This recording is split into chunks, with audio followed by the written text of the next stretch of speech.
The year is 1492. In 3 frail boats, Christopher Columbus heads west across the Atlantic Ocean.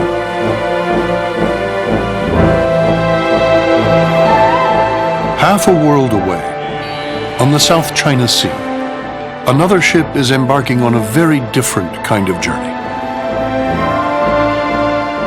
In its hold lay the riches of the Far East.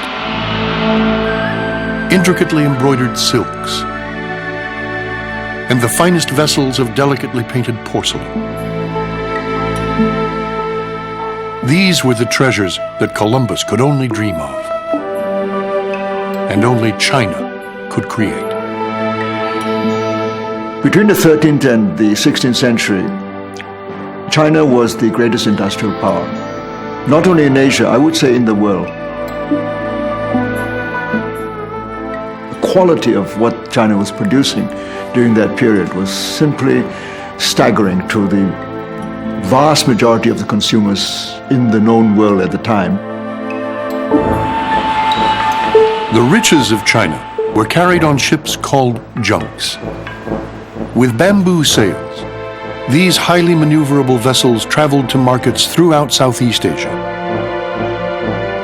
Some journeyed even further.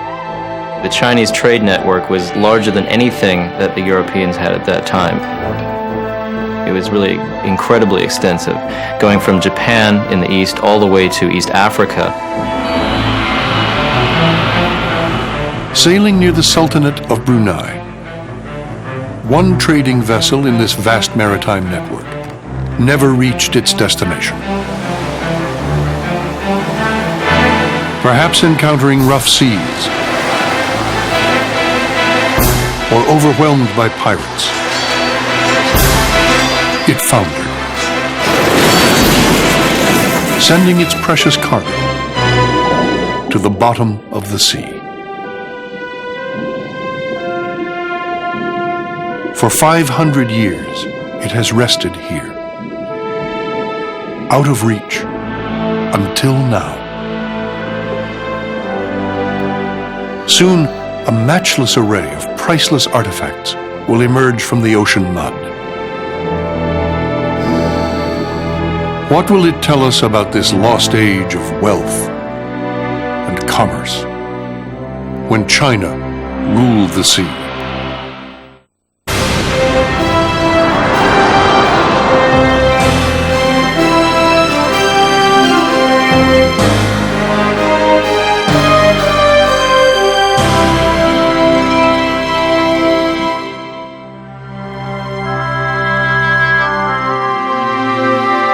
Major funding for NOVA is provided by the Park Foundation, dedicated to education and quality television.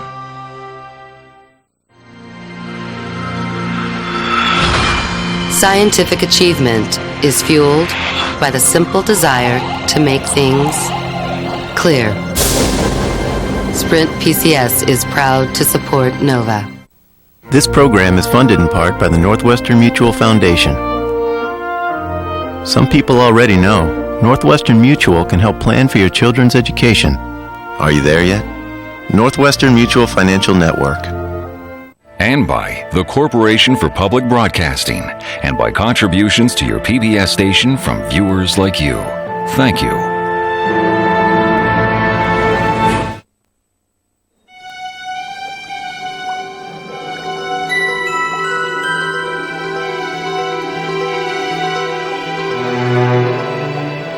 Prospectors searching for oil near the Sultanate of Brunei stumble upon this incredible find. A mysterious cargo of jars and Chinese porcelain spilled across the ocean floor.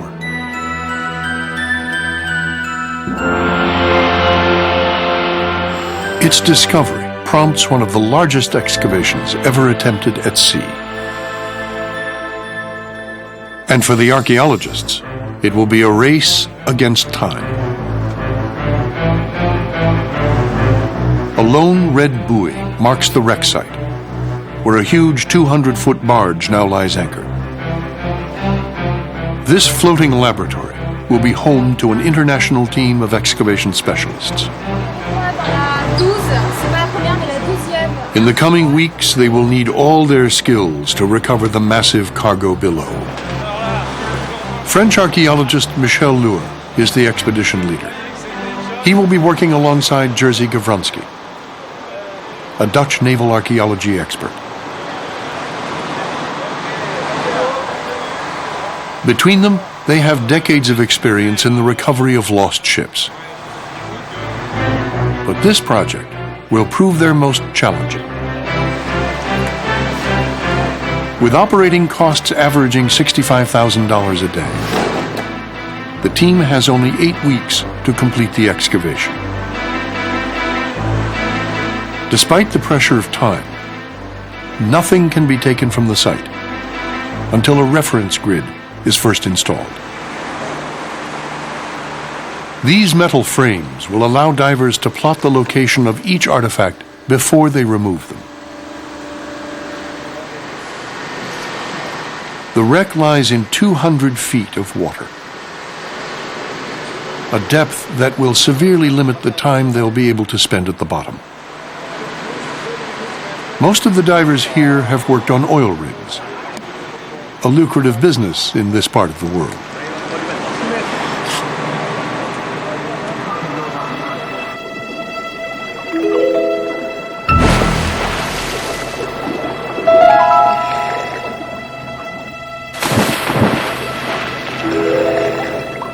The divers breathe a mixture of helium and oxygen, fed directly from the surface. They are totally dependent on the vigilance of the head divers on the barge. The slightest error in regulating the pumps could prove fatal.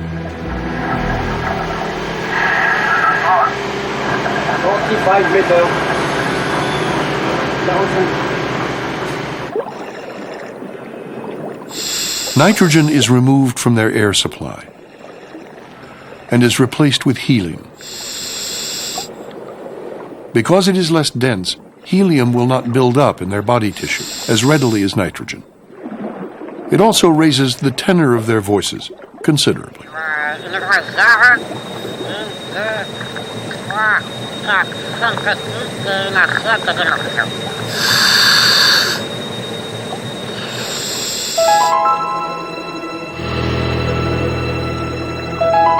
For many days, the divers have had to work in near zero visibility. But today, the wreck comes clearly into view. The site is enormous, stretching out for hundreds of feet across the ocean floor. This wreck was found off the north coast of Borneo, near the Sultanate of Brunei. The harbor at Brunei was once one of the most active in the South China Sea, strategically located not far from the thriving commercial markets of Thailand, Vietnam, and China. For centuries, cargo ships from all over Southeast Asia crowded Brunei's port, laden with goods for trade. One of the most prized imports was Chinese blue and white porcelain.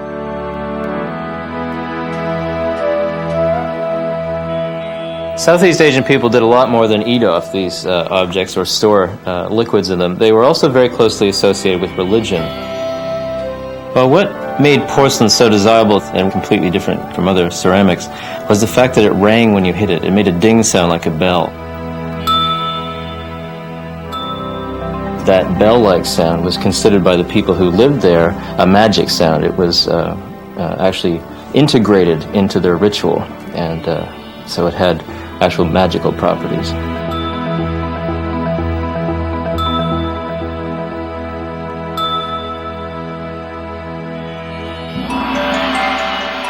To afford luxuries like porcelain, the islanders harvested Brunei's rich natural resources. They gathered wood, gold, and pain-killing camphor, and brought them to market for trade. But when the islanders met with visiting Chinese merchants, it was never a simple exchange of goods. There is a great ritual to do with acquiring Chinese ceramics in Southeast Asia. There is usually a special platform erected. The Chinese would be received in this special ritual space. They would be presented with natural products by the local ruler, and then a barter trade would take place. The local ruler controlled that trade. It was very important. So it was not a case of kind of people coming to the open market and buying Chinese pots. This treasure never made it to the market in Brunei. With the reference grid in place, the archaeologists now face the demanding challenge of raising the cargo to the surface.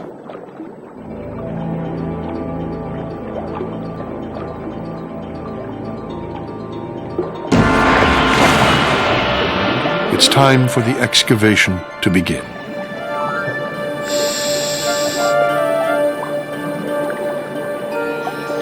In the coming weeks, the padded interior of this basket will be carefully filled by hand, one fragile piece at a time.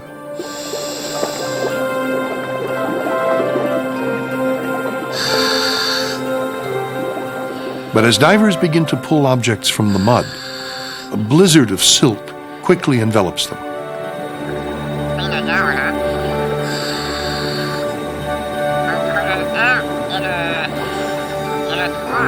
They will learn to trust their hands as well as their eyes for guidance.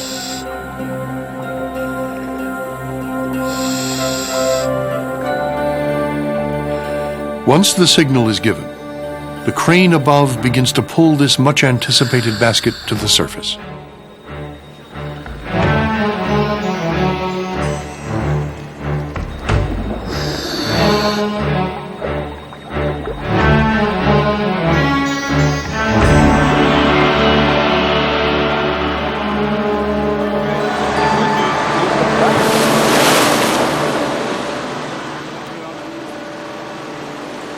After centuries on the ocean floor, the scars are evident.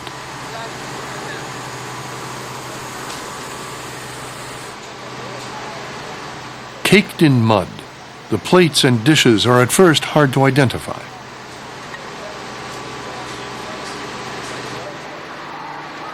How old are they? And where were they made?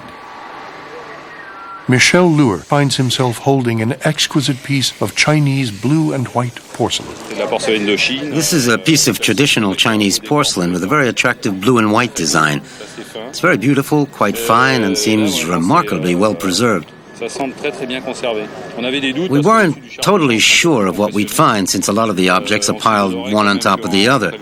Even so, we suspected that the objects we retrieved from the mud would be very well preserved, but these objects are in perfect condition. There's an odd scratch here and there, but the designs are very beautiful, well executed, and really fine pieces. The blue and white plate he cleaned turns out to be only the first of many. The second basket reveals a complete set of these dishes. Michel Luer looks for clues that might suggest their age. He believes they are from a period during the Ming Dynasty, when China was at the height of its maritime power, commanding a seafaring force larger than any other on earth. And it was a eunuch, chosen by the emperor himself, that was put in charge of it all. His name was Zheng He. In 1405, Zheng He embarked on the first of 7 voyages. His mission was to search out trading partners for China and to enhance the prestige of the new Ming emperor. He carried rich silks and porcelains on some of the grandest sailing vessels ever built. Compared with European craft of the day, China's mightiest ships, the treasure junks, were giants.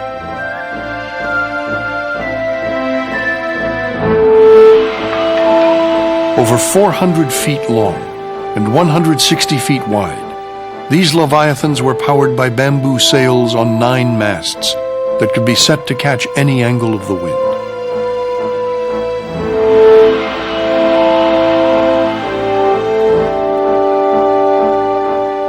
Below deck, they carried an immense cargo of trade goods, including livestock from as far away as Africa.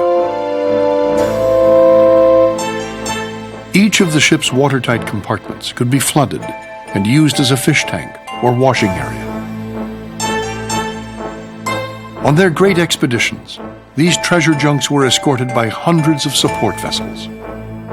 Slightly smaller were what were called the gallopers, or the horse junks, where they kept the horses. There were grain junks to feed the horses. There were army junks for the soldiers.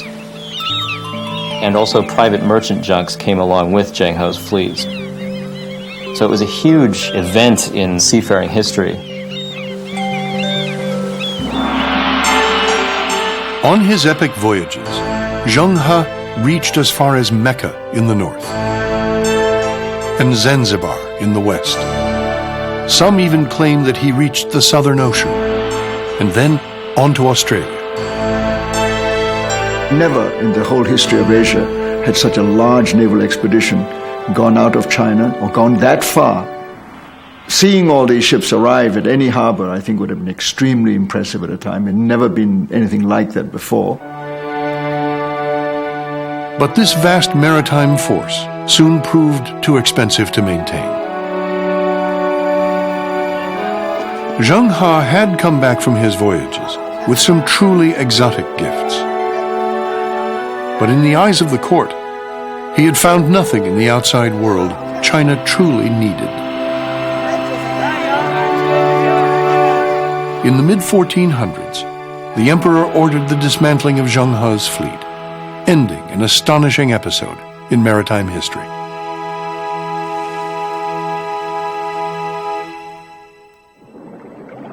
Remarkably, remnants of Zheng He's great expeditions linger on even today. The porcelain that Zheng He brought, personally, the porcelain that were brought by people who traveled with him, has been found on the beaches of Aden, of Yemen, of Kenya, of Tanzania, really washed up all over the East. Porcelain is very easy to break, but very hard to destroy. But Chinese porcelain was not the only material strong enough to survive the ages. These massive jars, pulled from the Brunei wreck, are made of a type of ceramic called stoneware. Their strength made them ideal for storing and transporting goods, and ensured that they were highly valued in the trade network that thrived here centuries ago.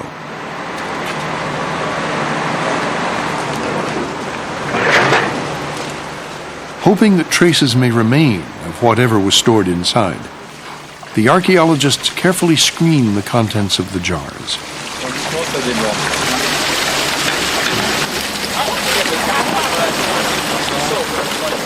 Every bit of residue is collected.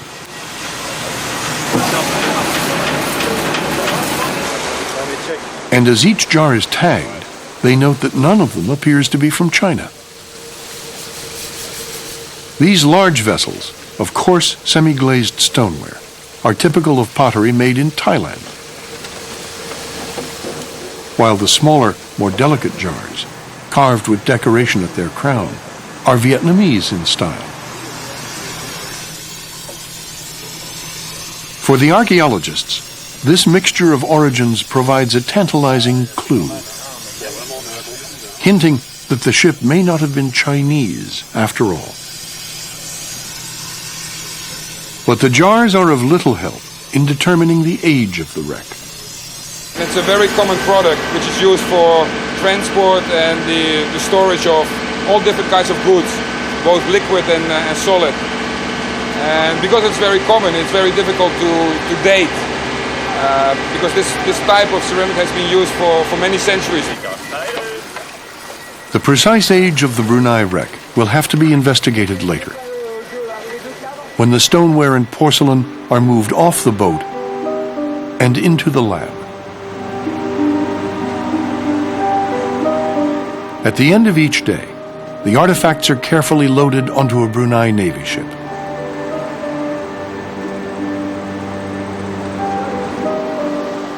Since pirate attacks are common in this region, security is tight.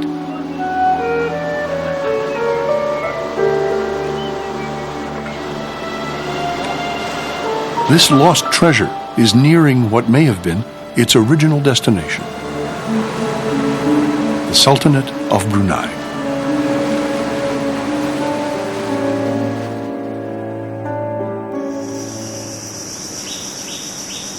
An archaeology lab, set up specifically for the excavation, sits in a jungle clearing near the capital city of Bandar.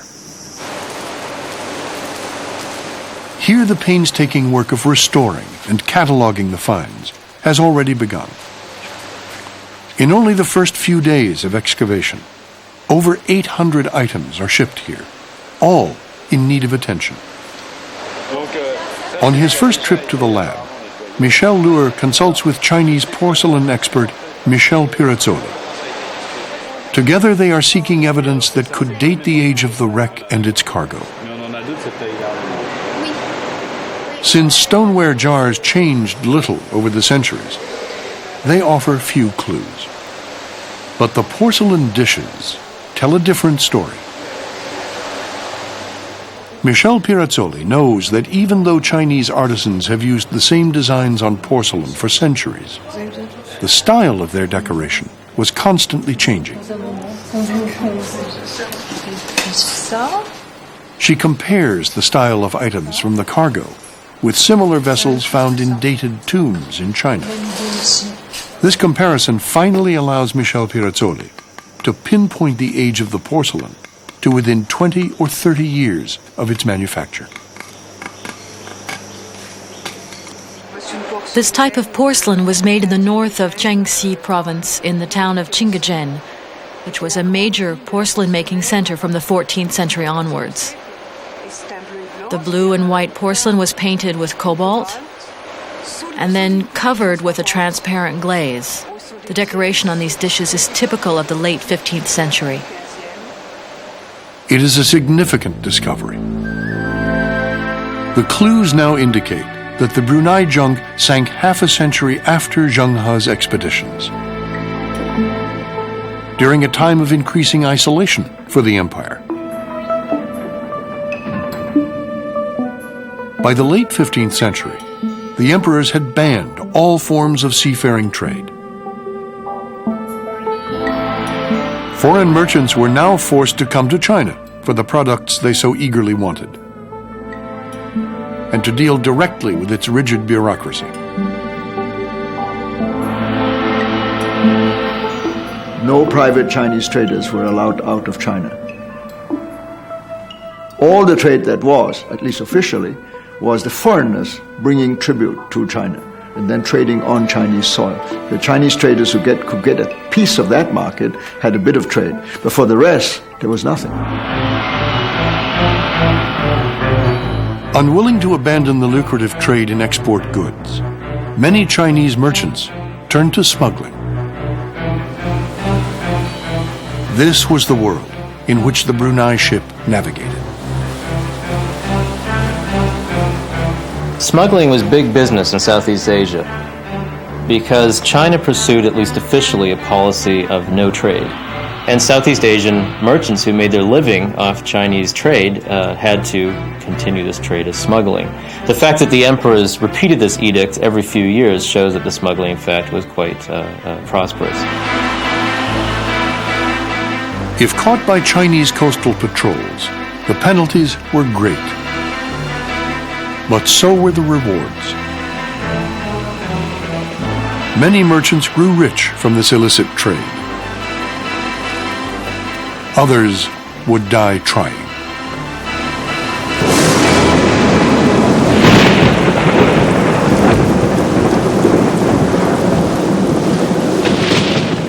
With just a few weeks left to complete the excavation, the weather turns violent.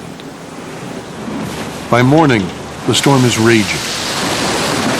Buffeted by the waves, the barge shakes violently.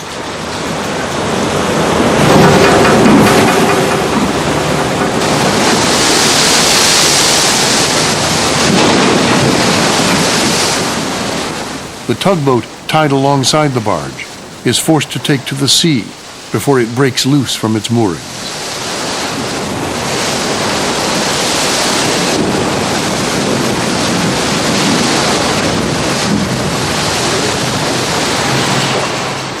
And when the Brunei Navy ship arrives to collect its daily shipment of artifacts, it too runs into trouble.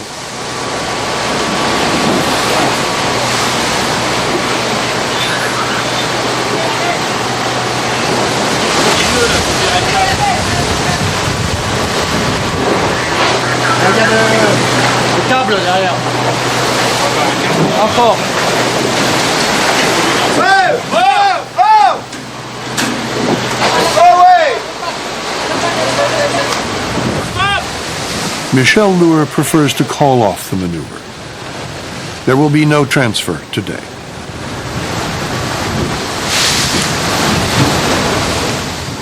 Until the sea subsides, all activity aboard the salvage vessel must stop. The crew watches helplessly as they lose their most precious commodity: time.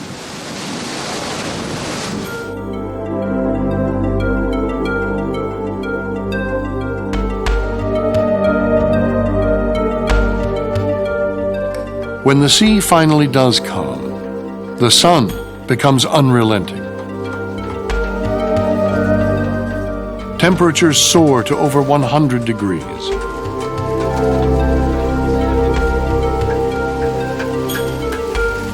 But the team must push on. Over half the wreck has not yet been excavated.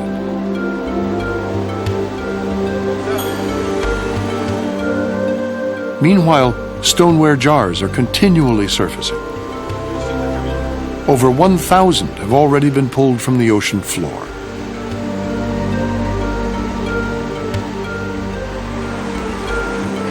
But despite the hard physical labor, their efforts are constantly rewarded. For every day, something new is uncovered. There's truly an extraordinary variety of objects, really extraordinary. It would have been something to suit everybody's taste. Some highly ornate pieces and others which were more sparsely decorated. But what really worries me is that we can't spend a year and a half here. Working conditions are too difficult. This is probably the most difficult site I've ever worked on. We may have the means to accomplish the job, but you can only do so much in one day. Even if everyone works flat out, there's still a lot of ground to cover. And respecting safety regulations slows down the whole process. I'm not anxious by nature, so I'm not panicking yet, but time is running out. We'll see. It is difficult to speed up the process. Even a tiny fragment can turn out to be important.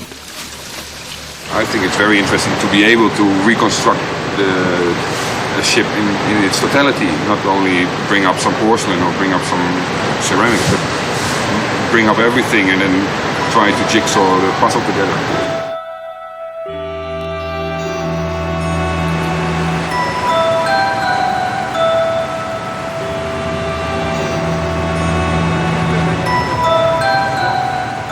Officials from the Sultanate of Brunei, which is partly funding the excavation, are regular visitors to the barge.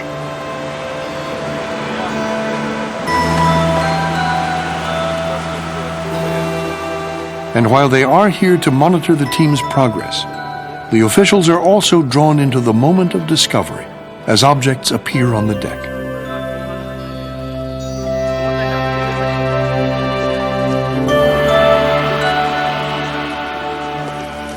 These are relics of Brunei's golden age of trade.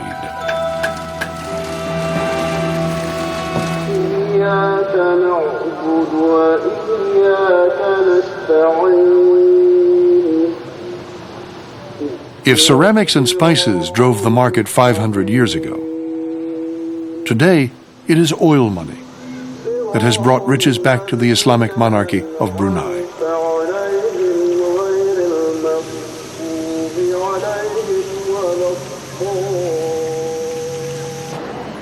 In the capital, Bandar, public squares are covered in marble, and the mosques are decorated with gold.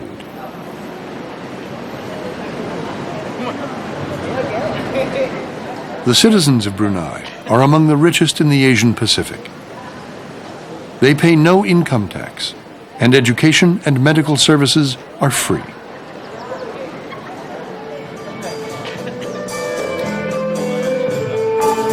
The Sultan of Brunei is one of the richest men on earth, with a net worth estimated at over $15 billion. But perhaps more astonishing than his personal wealth is his family history. Muda Hassan al-Bolkiah is a direct descendant of the oldest ruling dynasty in the world. It is a heritage as ancient as the lost treasure, now being restored in the laboratory.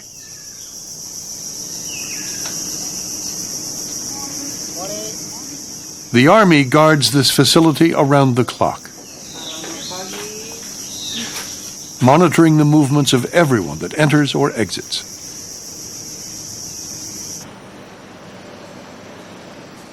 The lab begins to take on the appearance of a traditional marketplace.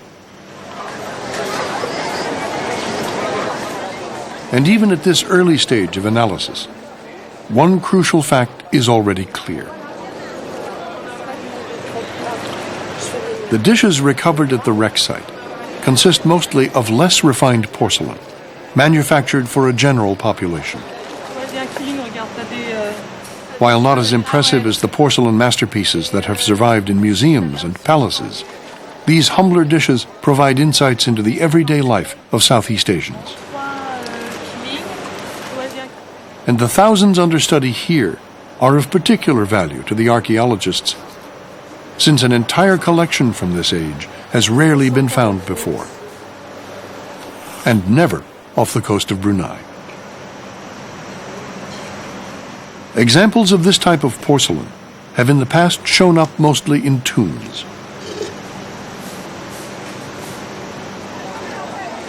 These jarlets were an especially popular burial item for the island natives of Indonesia. Because of its importance, even flawed objects were valued. This kendi would have likely found an eager buyer, despite its rather troubling defect.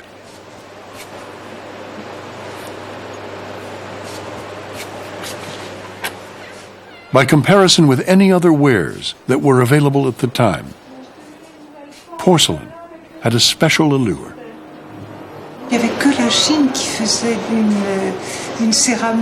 Only the Chinese manufactured this type of hard, translucent white porcelain. It was considered far healthier, cleaner, and more pleasant to eat off of a porcelain plate than one made of terracotta. People were fascinated by its smoothness, color, and brightness. For centuries, the art of making porcelain remained unknown outside of China. One secret was in the clay. It contained an ingredient, feldspar, found in the local rock of southern China.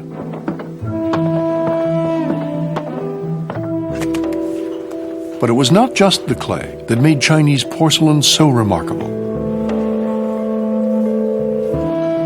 It was also the decoration.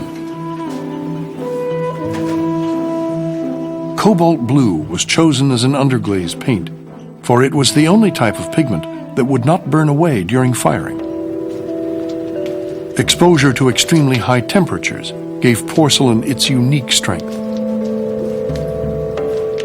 This was China's other secret, creating ovens that could sustain a constant temperature of over 2,600 degrees. From the 1300s on, much of China's porcelain was manufactured in the town of Jingzhen. At the height of production, the kilns were producing thousands of pieces each day. I think the only thing comparable to the production of the Jingzhen kilns is the industrial era in Europe. Suddenly we go from a domestic market, just a few people, especially nobility and well-off people, buying a few monochrome ceramics to put in their tombs or decorate their houses with. We suddenly get this huge market. Suddenly the entire world is buying these in great numbers. During the 15th century, porcelain began to become more and more important. In fact, from then onwards, porcelain from China became a major item of trade.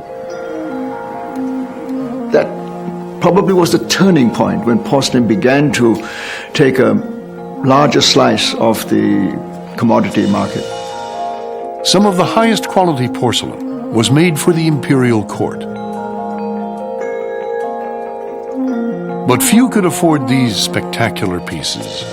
And to sell products abroad, the Chinese learned to cater to the needs of less affluent markets. In fact, the very first blue and whites that anyone has found in China, which are probably early 14th century, were made for a Southeast Asian market. And they were very small, little jarlets, round or square, that had very simple flower or geometrical patterns on them. These jarlets were found on the Brunei wreck, along with this kendi. Used for pouring liquids and medicines, kendis were also prized as burial items. These shapes appealed to Southeast Asian buyers. They were inexpensive, they were small, but they also related to indigenous ritual practices. And even though they were made for outsiders in foreign lands, many were decorated with symbols important in Chinese culture. From dragons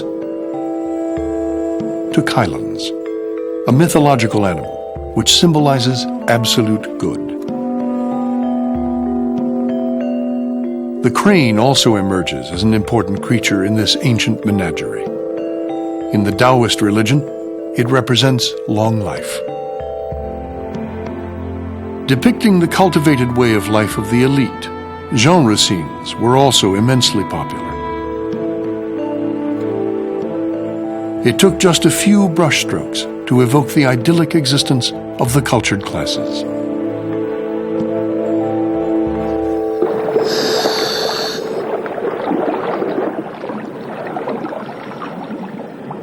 These traditional motifs probably meant little to Brunei's Muslim population, but they were certainly appreciated for their beauty. In the lab, cataloging and recording the designs demands artistry and attention to detail. Some of the collection's more unique items are documented with a variety of techniques. Here, motifs are traced onto a sheet of acetate. Other tools allow artists to measure and draw facsimiles with a clarity that is superior to that of any photograph.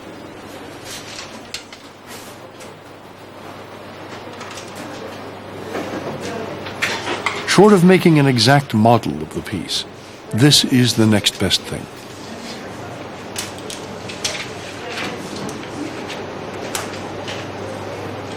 The scale of the renderings is precise.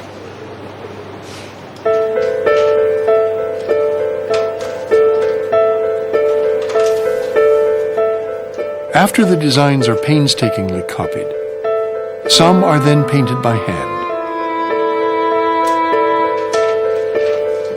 The process helps replicate the original artist's approach, capturing its color and richness in a way no other method can.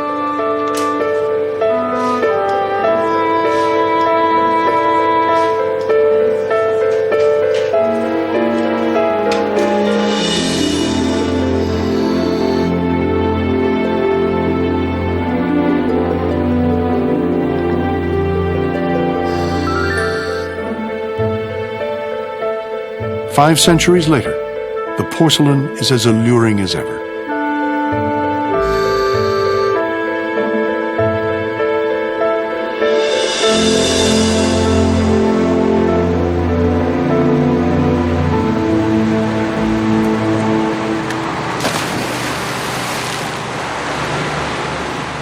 Today, work at the site begins at dawn.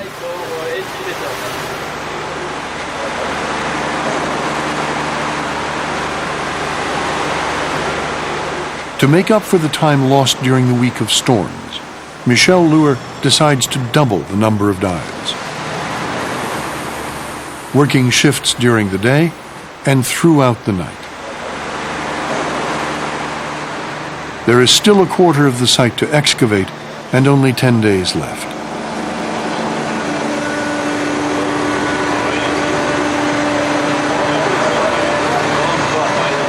Team members stop only when they are overcome with fatigue.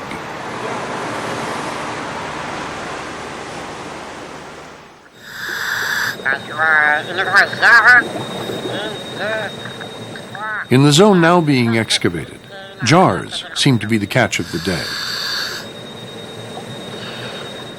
It is still not clear what they were originally used for. Did some jars hold the crew's drinking water and food? Or were they filled with spices intended for the market at Brunei? The question comes up again when the team pulls on board a number of jars that are far heavier than any brought up before. The mystery is soon cleared up.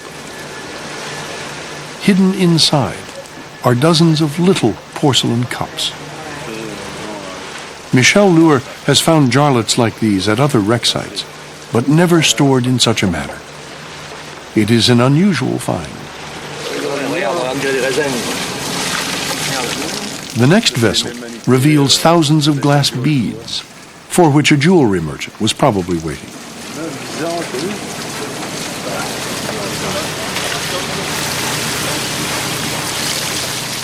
And from the last jar appear 85 tiny porcelain pots, some of which still have their lids.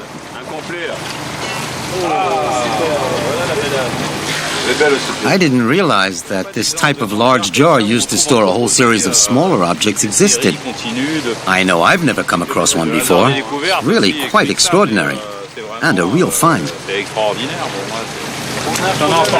This is strange because the jar probably originates from Thailand.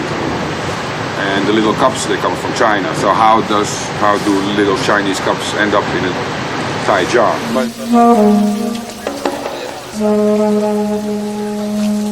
This unusual discovery hints that the ship may not have been loaded in China, but that the porcelain and the stoneware jars were collected at a single market in Southeast Asia and packed together before their journey to Brunei. If the mixture includes Chinese, Vietnamese, and Thai goods, this would suggest that it came out of a port within Southeast Asia itself. Very likely a port along the coast of Vietnam or from Thailand. And there the Chinese porcelain could have been brought from China to the port and then together with the local goods within Southeast Asia sent on to Brunei.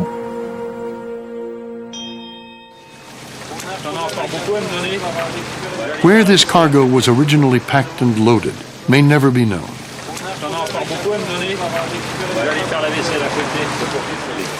Nor may it ever be discovered how these beautiful pots first found their way out of China.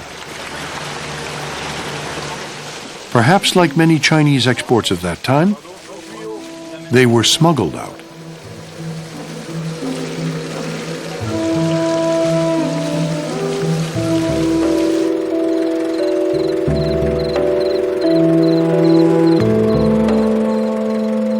As the deadline looms for the end of the excavation, activity at the lab continues around the clock.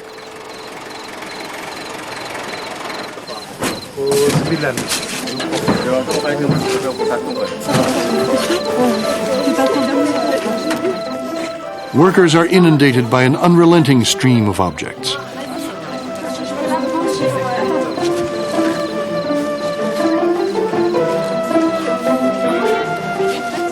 In total, more than 15,000 different items will be recovered, making this excavation the largest archaeological study ever carried out in the China Sea.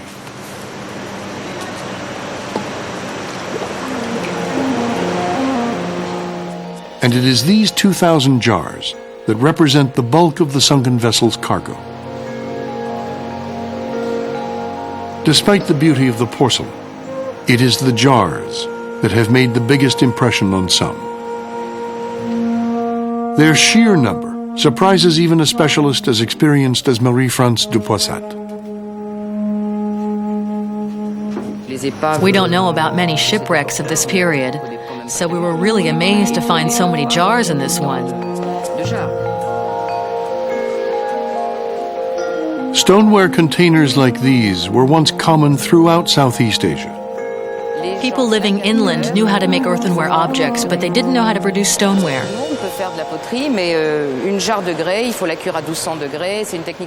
This type of jar was completely alien to their culture. With rounded, almost human-looking shapes, these jars, which arrived in the thousands on the island of Borneo, represented more than mere containers. Like porcelain, they too had mystical properties. We know that the inland populations appreciated jars enormously, to such an extent that some jars were used for everyday purposes, whereas others had ritual uses. Some jars could be traded for 25 or even 30 buffalo. At the end of the 19th century, an English Raja returning to England kidnapped some jars to ensure that the tribal chiefs kept the peace in his absence. So, many of the jars loaded onto the Brunei junk may have become objects used in worship.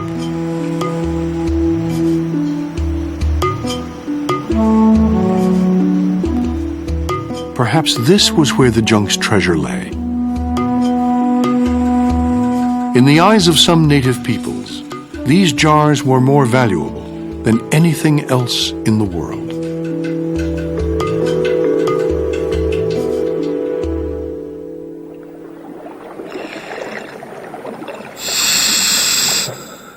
During the final week of excavation, all visible traces of the cargo have been removed.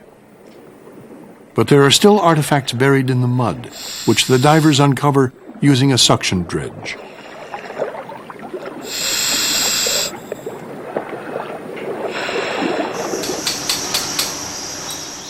This exceptional collection will never see the auction block. To avoid the vital loss of information that occurs every time a wreck site is looted and its contents dispersed on the private art market, the Sultan of Brunei is placing this treasure on permanent display in the capital city of Bandar. Michel Lure's efforts have paid off. It's really an astonishing maritime story. A boat filled with cargo, the boat sinks. 5 centuries later, the wreck provides us with a massive data which we'll be able to work on for years and years to come.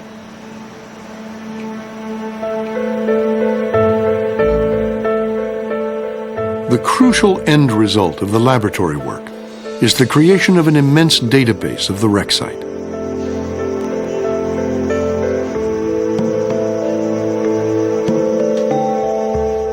Every object is photographed. Every detail meticulously described. For the archaeologists, this database is the real treasure. A virtual museum that can be copied and shared for years to come.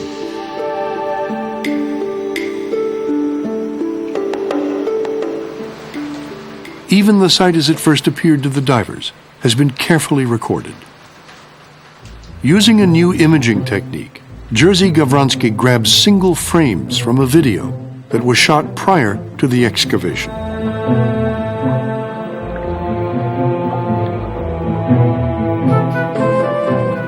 With each still image overlapping the next, the computer then glues these snapshots together, forming a seamless panoramic view of the wreck.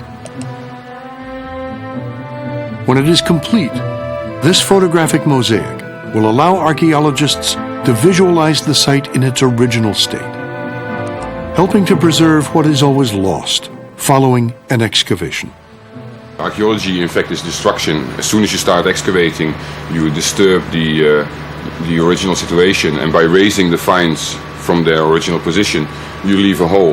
And when the diver is finished with this square, there's nothing left on the seabed. At the end of the excavation, they had succeeded in retrieving everything. The ship's hull, which they thought might be buried in the mud, was never found, making it impossible to identify its original port of origin, or to know ultimately why it sank.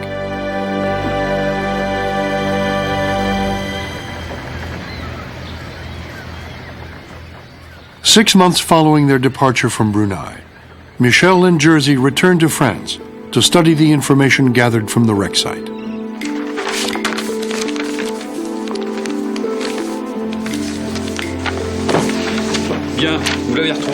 As the divers removed each layer of the cargo, they recorded the location of the finds using the metal reference grids. This information makes it possible to reconstruct an accurate picture of the vessel and the original placement of the jars and porcelain in its hold.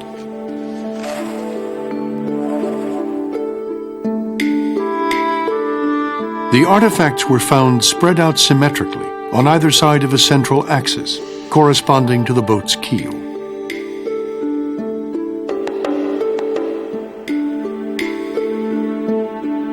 With the evidence collected, the archaeologists now work out how the cargo was distributed and calculate the size of the vessel.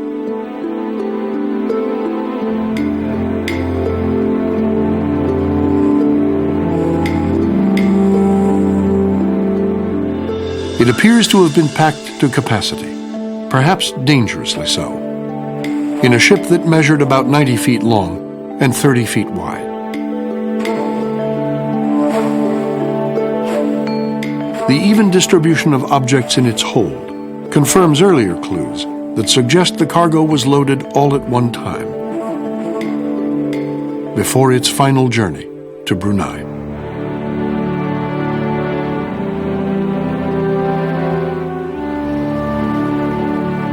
The Brunei shipwreck marks the end of an era, a time when Asian merchants would soon be overwhelmed by a more powerful trading force. In 1511, the first Portuguese caravels arrived, ending a chapter in history in which trade in Asia was driven by Asia alone. But this past is not gone forever. Hundreds of ships from Asia's golden age still remain, lost at the bottom of the sea.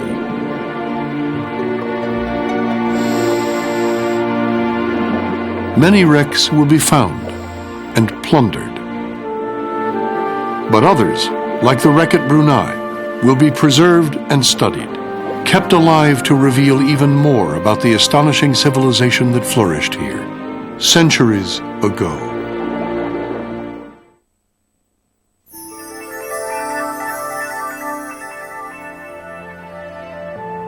How do experts date ancient porcelain?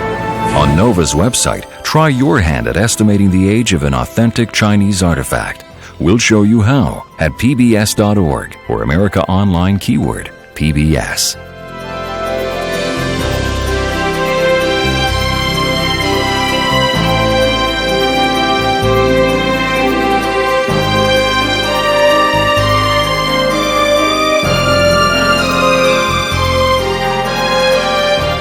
To order this show or any other NOVA program for $19.95 plus shipping and handling, call WGBH Boston Video at 1-800-255-9424. NOVA is a production of WGBH Boston.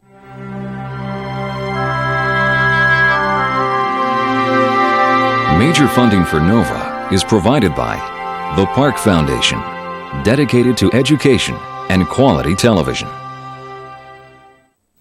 This program is funded in part by the Northwestern Mutual Foundation. Some people already know Northwestern Mutual can help plan for your children's education. Are you there yet? Northwestern Mutual Financial Network. Scientific achievement is fueled by the simple desire to make things clear. Sprint PCS is proud to support NOVA. And by the Corporation for Public Broadcasting, and by contributions to your PBS station from viewers like you. Thank you.